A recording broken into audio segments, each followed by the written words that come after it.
Hey y'all, welcome back to Weekly Hyperfixations. I'm Riot. It's week 41 already. And also it's almost Halloween. Uh I'm very excited. I tried to have a little bit of a higher good vibes episode. Predominantly because while I do talk about more pressing things a lot of the time, and pretty much everything on my list this time is nice or silly, goofy or something like that. The reason I've had this episode set up so that there's nothing too harrowing or anything like that is so that, you know, we both understand that I do talk about issues, but it's every once in a while. I want to make sure to give you guys a break so that not every video I put out is like harrowing or sad or anything like that. So this week we have a chill episode. First and foremost, literally midnight this evening, and it'll be, you know, Thursday it will have released, and then Friday will be day 2. Pokemon Legends ZA is technically already out in like New Zealand and Japan. Loving what I'm seeing so far. I was going to talk about, there were a bunch of leaks for Mega Evolutions literally at the last minute. But I'm going to wait until next week to talk about any of them, just so that, you know, I wait until the game is actually out to talk about those Mega Evolutions. So, wanted to highlight, technically this might have been last week. Excuse me, I don't remember exactly what day I saw it, but it was pretty recent. Chapel Roan's, you know, pop-up tour. The Pasadena shows both featured Trixie Mattel, and pretty much all information I know about drag that I have not garnered from a person that I am genuinely like friends with, you know, on an in-person level. Pretty much all the rest of the information about drag I have garnered is from Trixie Mattel. So I was very excited to see that. Also, it was very funny to see a picture of Trixie and Chapel Roan next to each other, because Trixie is so tall and Chapel Roan is not. And, you know, Trixie's wearing heels, Chapel's not, that kind of thing. So I thought that was a great overall vibe, and that was fun to see.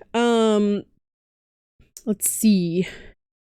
This is probably the biggest Tumblr moment in probably at least minimum 10 years. Phan officially came out to fans in the big year of our Lord 2025. Dan and Phil did confirm recently that they have been dating, and they have been dating for 16 years, which is, you know, even longer than when they had their first huge surge in popularity. And, you know, a lot of us Tumblr girlies are like, we kind of figured, but, you know, they really wanted to keep their privacy. And like in the video, they talk about how they decided to come out and confirm that they are a couple now, because now they feel safe enough to do so. You know what I mean? So that was beautiful. Also, pro tip, even though they haven't been as largely in the spotlight as they were in the 2010s, Dan and Phil have both donated to Palestine multiple times on their birthdays even, which was wonderful. I believe it was something around the number of like 200,000. And I can't remember if that was total or per, but you know, still, using your platform for good is really important. And also, as someone who is deeply entrenched in fandom, seeing it fully come to fruition is a nice little moment. You know what I mean? And it's a big deal for them as a couple. So, this is a United States exclusive thing. But some content creators are coming to terms with and realizing that the government shutdown does affect them through various content creators trying to check their PO boxes, but the office that the PO boxes are in is closed because it's a government shutdown. And because PO boxes are not deemed essential because, you know, bills and things like that go straight to your address, not a PO box. So, a lot of those places are closed, which is interesting. Another good news, artists have started including in their commission forms the phrasing I put on here, the phrasing I wrote down is that artists are including AI prohibition clauses in their commission forms. Basically, before getting a commission from an artist, you usually fill out some sort of commission form. And artists have thankfully started putting in a clause that says you legally cannot, by agreeing to this clause that is mandatory to receive a commission from me, to purchase a commission and receive that commission from an artist, you are required to agree that you will not feed it to any AI at all. Okay. And it's very smart of artists to put that clause in there, because if a commission then gets fed into the AI, into any AI program, the artist can now have legal rights to sue the person who purchased the commission from them. I've even seen artists go so far as to jokingly put an I do not agree section, but then put that it's plus like $100,000. So that if you don't agree to it, your commission will automatically be over $100,000, which is really funny to me. Let's see. But I thought that was a really excellent idea, and I'm honestly a little surprised that I haven't seen people talking about putting a AI prohibition clause in their commission forms before this. As I don't know if I've mentioned it previously, perhaps I have. It would have been last week. It looks like I didn't, but 2 weeks ago I talked about what's going on in Portland, Oregon. Okay. And you know, I talked about there was the lady who was having a tea party outside of a particular hotel, people doing the cha-cha slide. More recently, there was one person in an inflatable frog costume, and that singular frog has now turned into the Frog Brigade. There's like 4 or 5 of them, I think. And now they've got little signs that say Portland Frog Brigade, and that's really cute. And I really enjoy that form of protest, because if you think about it in terms of a protest, if you show a picture to literally any other country in the world of a person in a frog suit, you would not be able to convince anyone else in the world that person is a violent protester, because it's literally just videos and pictures of people in these frog suits like dancing and stuff like that. And I think a lot of America needs to wake up in terms of the fact that, like, hey, calling someone in a frog suit a terrorist makes you look stupid to the rest of the world. And I don't know if people realize that. You know what I mean? I don't think that people realize that America is the laughingstock of the world. And honestly, we have been for a while. Even before, even like 10 years ago, we were still the laughingstock of the world. Because, like, if you ask someone for like a super generic impression of an American, they most people will say certain things, and like half the time it'll be like something about like hamburgers and grilling and Texas and being super loud and annoying. Like, dog, we've already been the laughingstock. You're just making it worse. And I think you all need to realize that. But I just think that's really funny, because I don't think people understand that the impression that America gives to the rest of the world is really important. Because, if you think about it, we're supposed to be the strongest nation in the world. Being the strongest in the world and being laughed at and humiliated constantly don't really coincide, which means one of the statements is false. So I think the American people in general, we need to be more conscious of that, if that makes sense. Let's see. This is, I mentioned this a little bit earlier, but I've been really watching a lot of Trixie Mattel, also because there's a lot of 2016 me leaking into this week of Weekly Hyperfixations, because I can't remember who it was, but I would watch people every once in a while. I would watch a makeup tutorial on YouTube in 2016, though I think at the time it was more like I would be watching a YouTuber and then they'd be like, I got a lot of requests for my makeup routine, so here it is.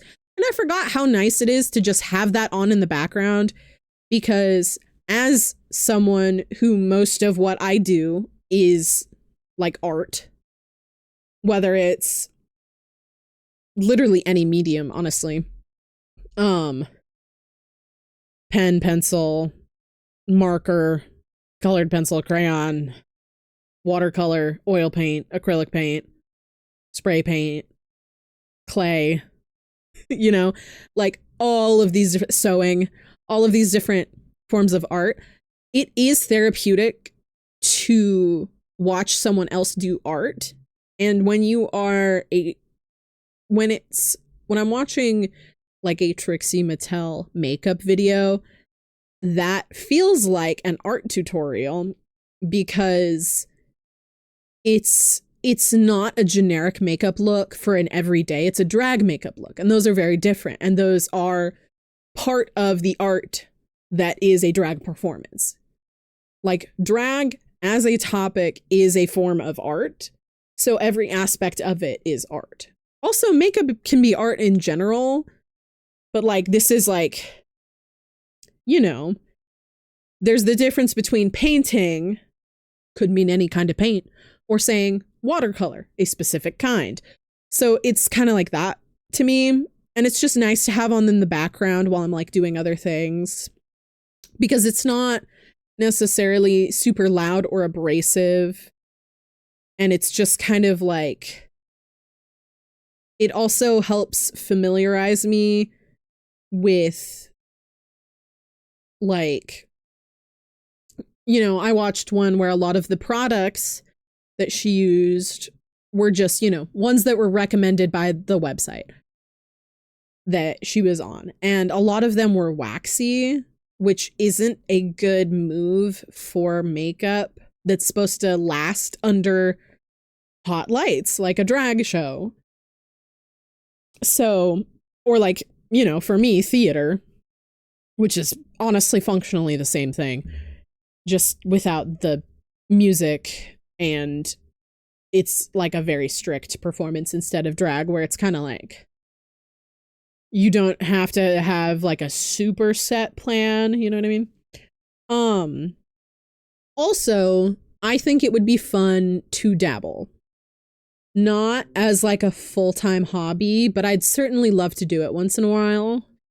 Just because I'm a theater kid and that's functionally a theater performance to me, and which means I will put my heart and soul into it. So I am open to drag name suggestions. Mainly just because my brain hasn't been processing at all in that department lately. And I don't think me dabbling in drag every once in a while, I don't think it would affect any of my content per se. Like it might, I don't watch Drag Race mainly because I don't want to watch people be dramatic as hell. If I wanted that, I would go to a bar. You know what I mean? Like, or I would just like text any of my friends and be like, how's life been? You know what I mean? But I lost my point there. I'm sorry. Lost my point. Completely lost what I was talking about there. But that's fine.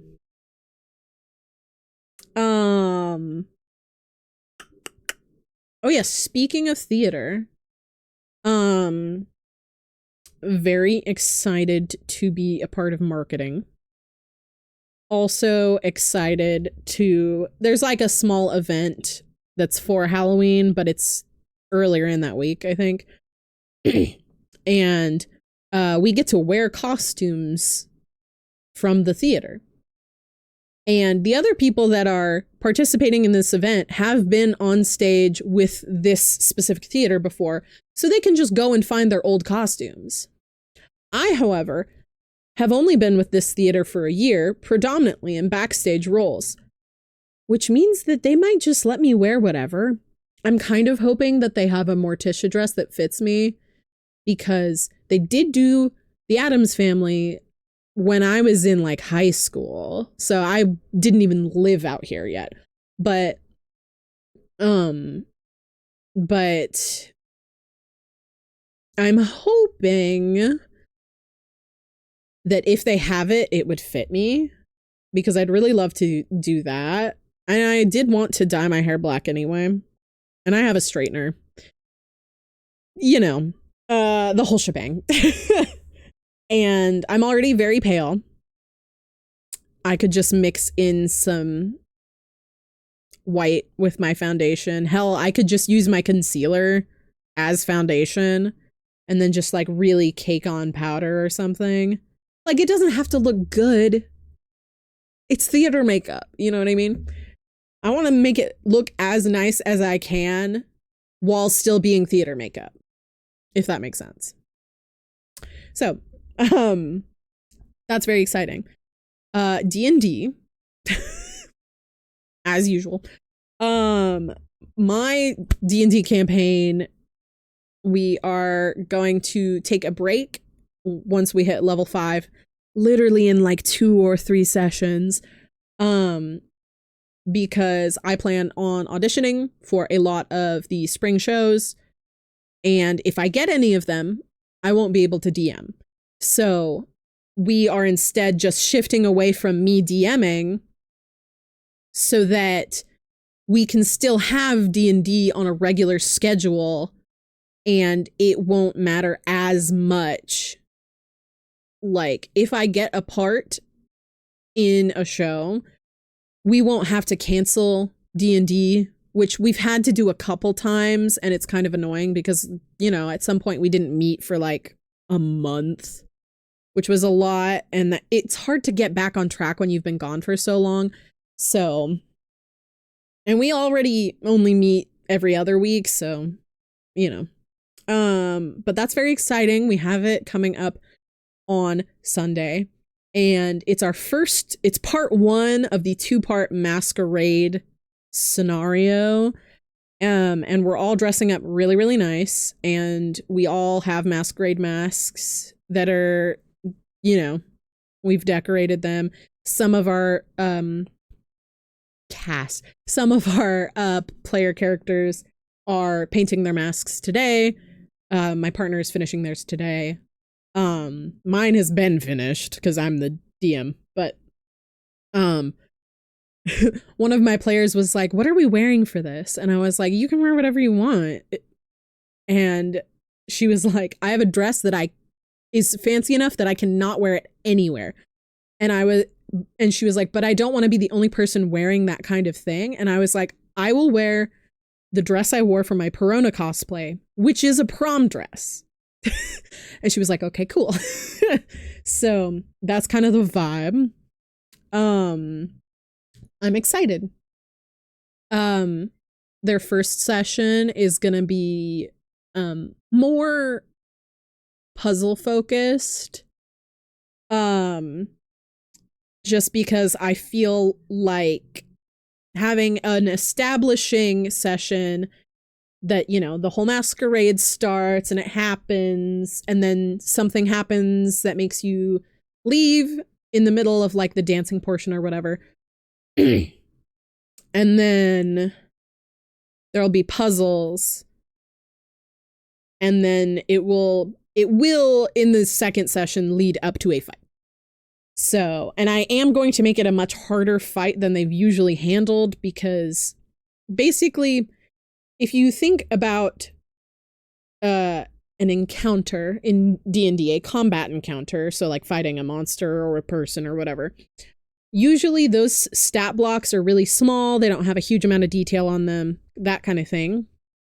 But if you make a player character, like if you fill out a D&D sheet and that's what they're fighting, that's significantly harder for them, because they're fighting something that is even more evenly matched with them, in a way that if the dice rolls well, it's dangerous fast, which is not something they've encountered yet.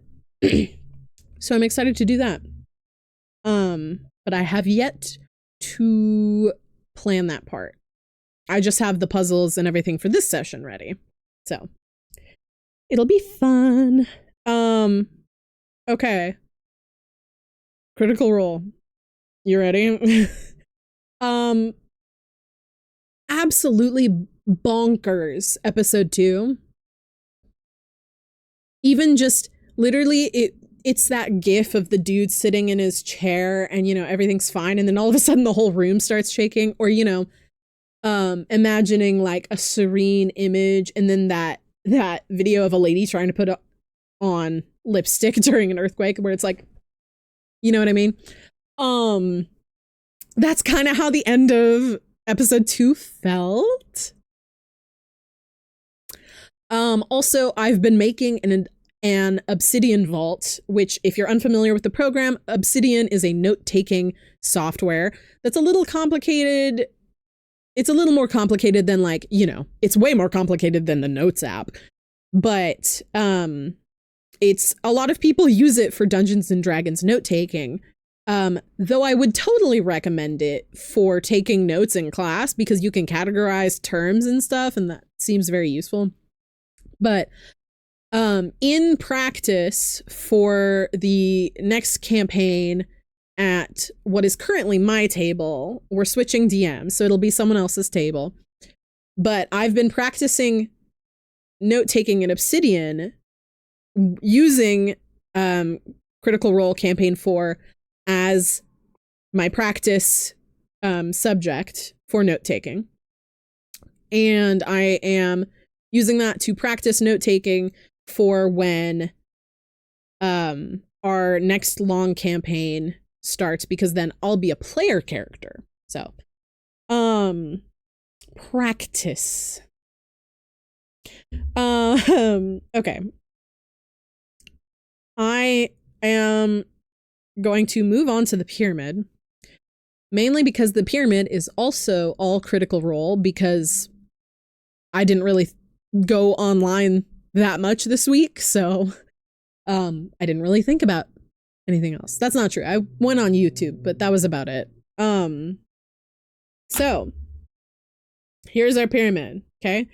This is my ranking of characters I liked most in episode 2 of Critical Role, going from the bottom of the pyramid to the top of the pyramid being the number 1 spot, okay? As per usual, but it's more genuine, intentional placement this time than just putting everyone in a spot. So first up on the pyramid is Belair Lethalia. I still feel like I haven't gotten enough of a taste, but I do like where it's going. Belair had a great scene with Murray Magnuson where they were inspecting an item that, you know, they can't touch it with their bare hands.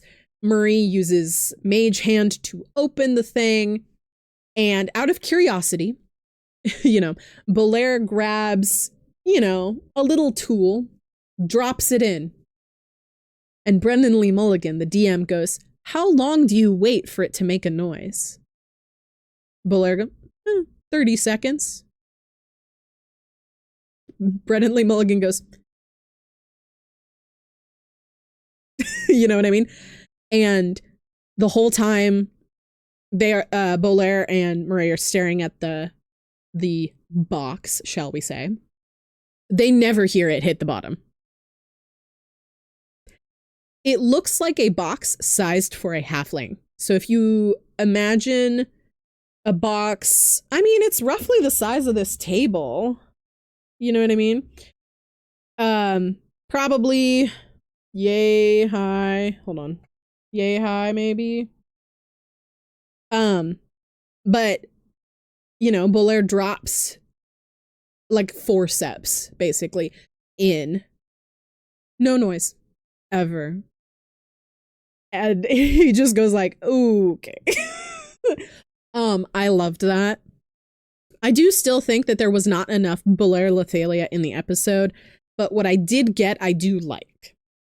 It was a lot of very analytical, very, I know what I'm doing.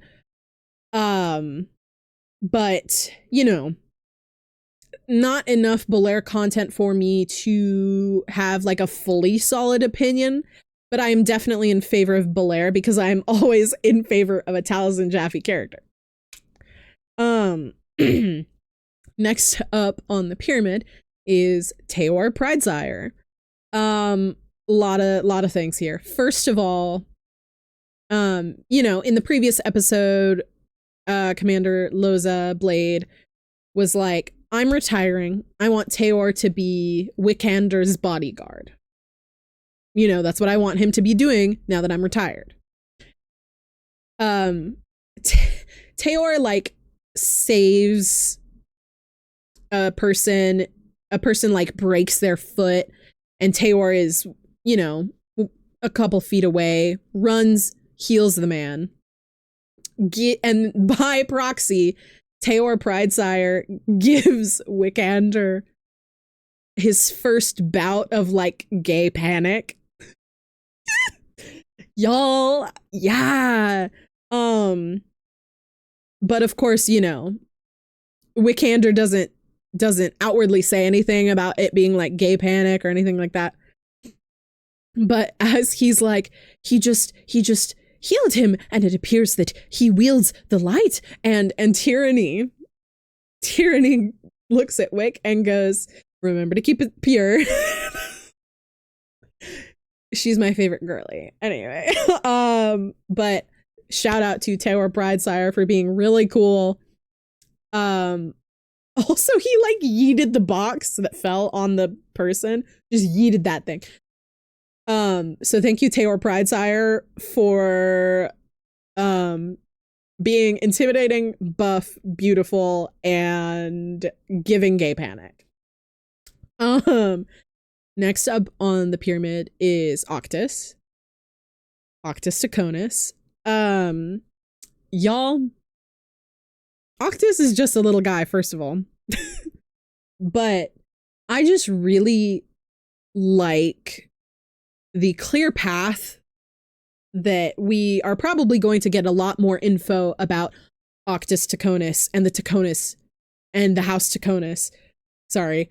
Because the last scene in episode 2 that we had that had Octus in it, his father showed up.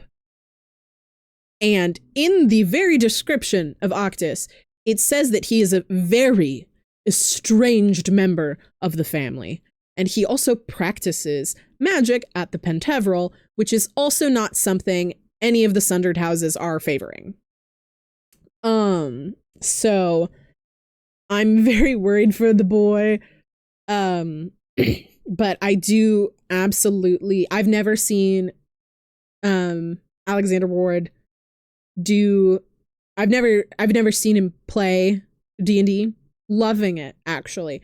I do agree with the early sentiment that was said in kind of the little preview blurb video where Alex said, I kind of made him a little more dorky than I meant to. And I'm like, I see what you mean, but I do think that helps the audience get better attached to him.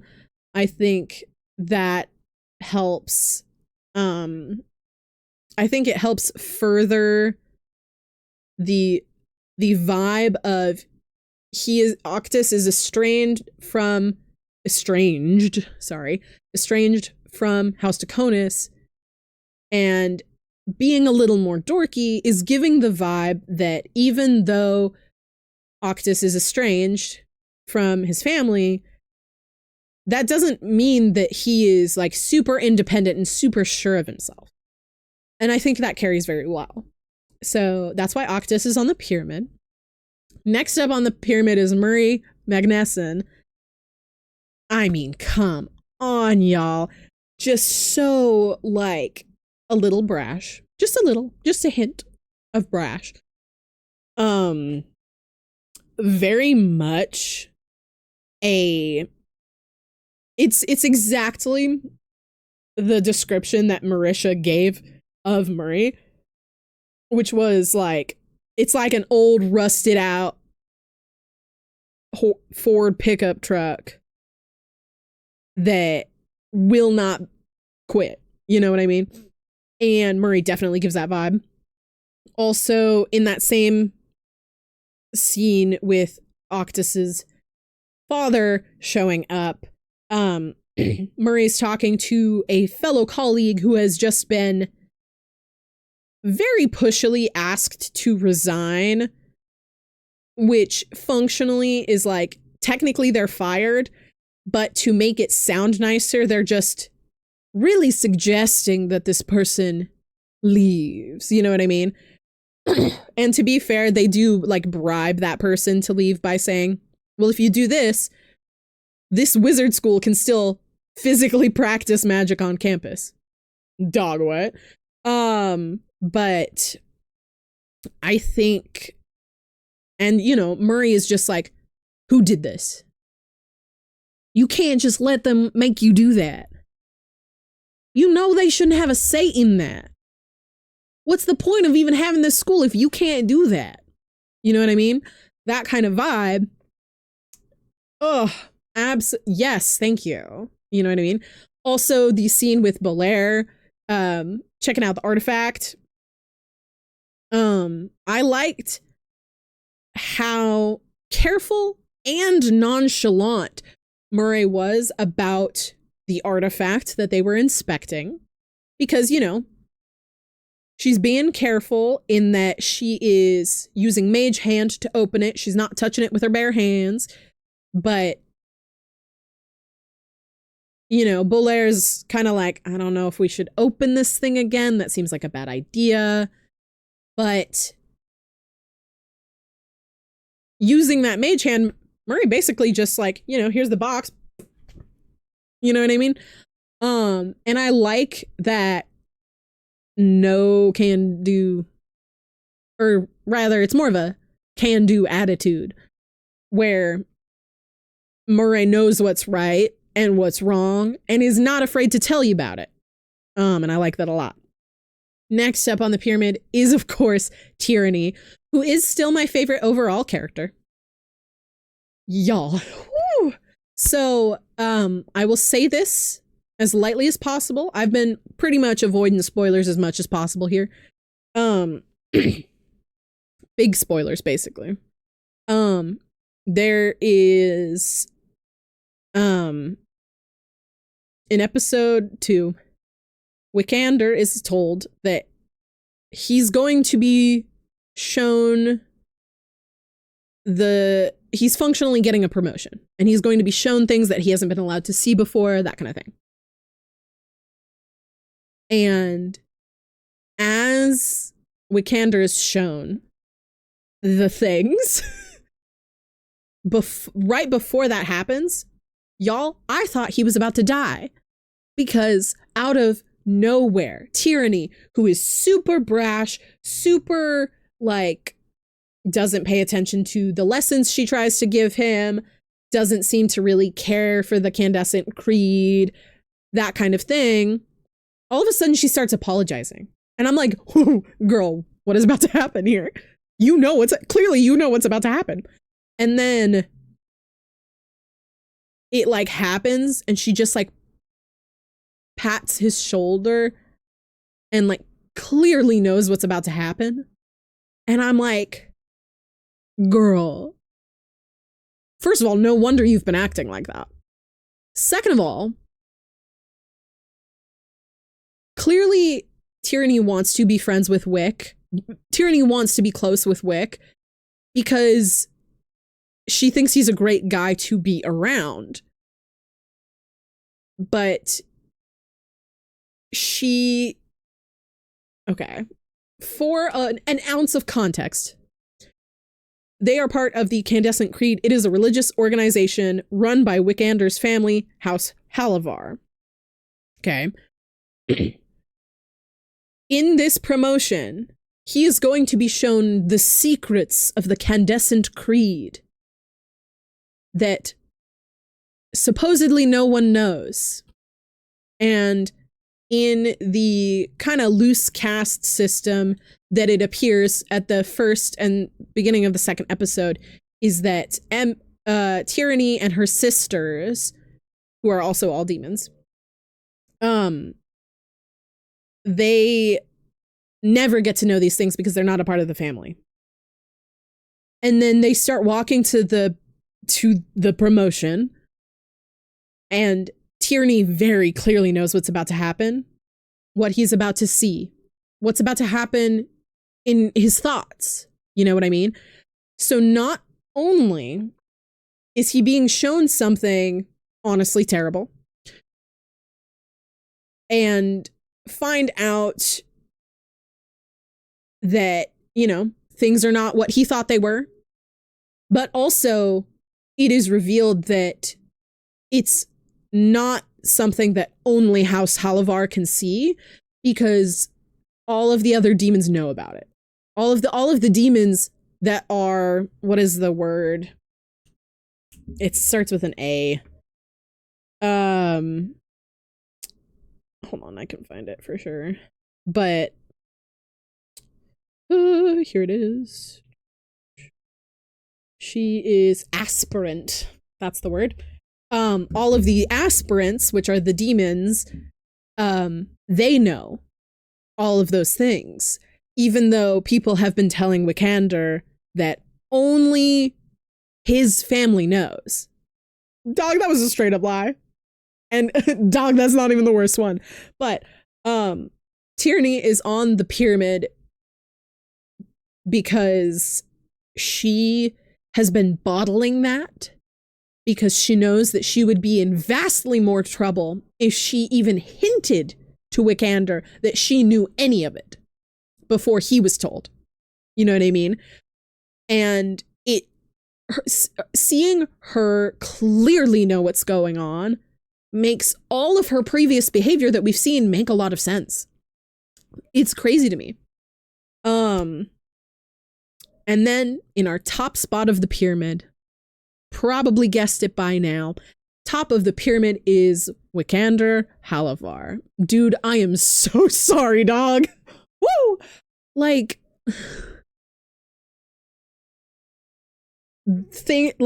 first of all, he was lied to a lot. Like, way too much.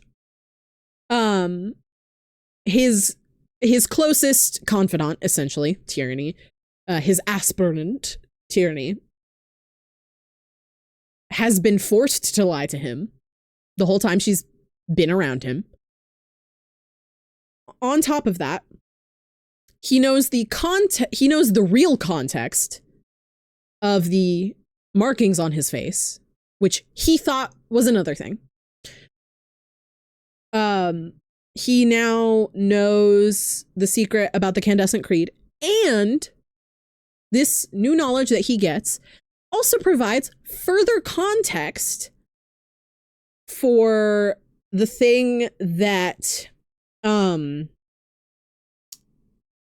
the further context for the person that got injured earlier that was healed by Teor Pridesire. There is now also further context to that. And there is, due to spoilers, I'm not going to specify what it is, but it does provide additional context. So, dog, Wikander Halavar needs a hug, dog. Like, ugh. Also, this man is about to, this is my favorite thing. Wikander Halavar is most likely going to become so disillusioned of his religion so fast. And now I say so fast. It's going to take a while for him to be fully disillusioned, but that man will be doubting the rest of his time believing in that faith. Okay? I know it when I see it, dog. Like, and that's crazy. Wikander Halavar is on the pyramid because I hate House Halavar, I guess. Nothing that they're doing makes any sense. Like, logically. Like, okay, logically, keeping the youngest functionally heir of the name House Halavar in the dark about something that serious for that long, he's like 28. They're a little stupid. His brain fully developed. And you're gonna drop functionally a nuke on his worldview. Why? Why? Anyways, that's the tweet. And that's the pyramid. I kind of sped through that. I'll be so for real. But, I don't know. Oh my goodness. I think this notebook that I've been using will fit exactly 52 entries in it. Actually, I don't even think it'll fit 52 because I think I started on 4. Yeah. I could have almost fit all of them probably. But I think this was the perfect amount of pages. Does it say how many pages there are? 60 sheets. Say 59 times 2-ish. Or no. 59 divided by? Never mind. It's not important. Anyway. I am all the way done with my notes. I will see you all next Friday. Same time, same place. As per usual. Thank you all so much for watching. we quite impressively, for a small channel, the week I hit 40 subscribers was also just so happened to be week 40. So thank you all so much for that. Also, you know, as I've been saying, because we're kind of getting up there in like engagement and stuff like that, it does really help if, well, it helps in general, you know, liking and commenting. And if you're not subscribed, you're welcome to. It's free. I don't flood notifications. I don't do shorts or anything like that. Because we all know that we do not need another app to doom scroll on. Oh my gosh. But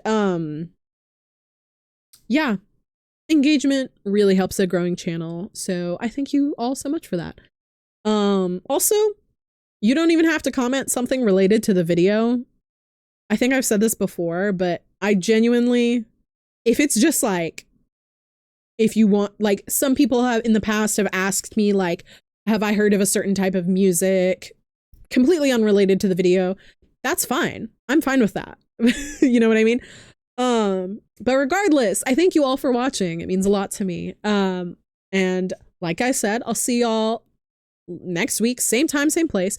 I hope you have a good rest of your weekend and have a good week next week. I'll see you next Friday. And yeah, that's all I got for you this week. So bye, y'all.